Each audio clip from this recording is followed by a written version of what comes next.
এটা হইতাছে 300 টাকা, এটা হইতাছে 200 টাকা, এটা হইতাছে 100 টাকা, আর এটা হইতাছে 50 টাকা। কি বলতাছি বুঝতে পারতাছেন না? এগুলা রাস্তার ধারে বা হোটেলে বিক্রি করে 300 টাকা 200 টাকা এরকম ভাবে। আর আমি ঠিক হোটেলের মতো করে আজকে রান্না করব, আপনারা দেখতে থাকেন। দেখেন কি রান্না করবো এগুলা? কি এগুলা? ও এগুলা হইতাছে গরুর পায়া। গরুর পায়া আর বলতে পারেন নলি, তাই না? নলি, হ্যাঁ। ঠিক এইভাবে মিতু রান্না করব। আর এগুলো হোটেলে বিক্রি করে 300 টাকা 200 টাকা 100 টাকা। আর এইভাবে রান্না করব মিতু, দেখতে থাকেন, অবশ্যই ভালো লাগবে। আর কালারটা কিরকম হয় অবশ্যই দেখতে পাবেন। এই তো মিতু বিকালবেলা রান্না শুরু করছে, আর প্রতিদিনের মতো আজকেও রান্না করতেছে। আর এইদিকে কিন্তু সারাটা দিন 2 দিন ধরে বৃষ্টি হচ্ছে, আজকেও বৃষ্টি কিছুক্ষণ আগে হইলো। আর এই মিতু রান্না করতেছে, সেটা আপনাদের সাথে শেয়ার করতে। প্রথমে মিতু মশলাগুলো দিতেছে, পেঁয়াজ রসুন এগুলা।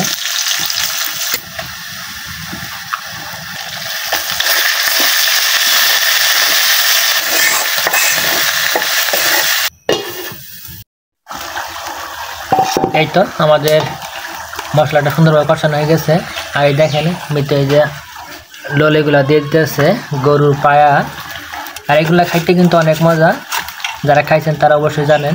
আর এগুলা হয়তো আমরা বাজার থেকে সচরাচর কিনা খাই না, কারণ এগুলোর দাম অনেক এখন বেশি। আর এগুলো এখন খাওয়া হয় না, যার কারণে এগুলো আমরা কুরবানির একটা পাইছিলাম না মিতু? আমরা কুরবানিতে একটাই বাগে পাইছিলাম, এটাই রান্না করতেছি আজকে।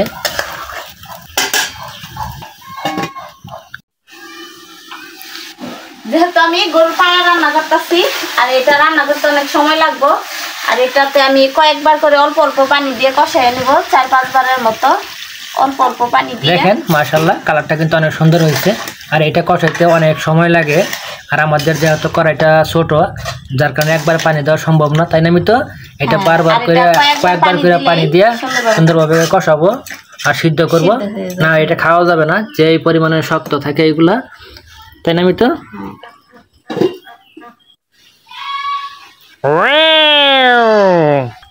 আজকে বিকালবেলার আবহাওয়াটা দেখেন, সারাটা দিন একটানা বৃষ্টি। আর আমাদের গাছে দেখেন এখনো আম আছে।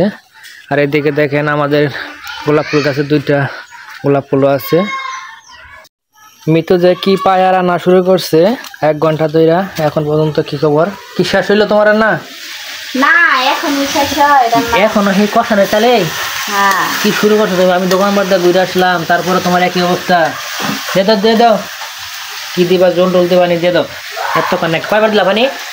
3 বার, এবার দিয়ে 4 বার। এই 4 বার যদি পানি দেওয়া লাগে কষানোর জন্য শুধু?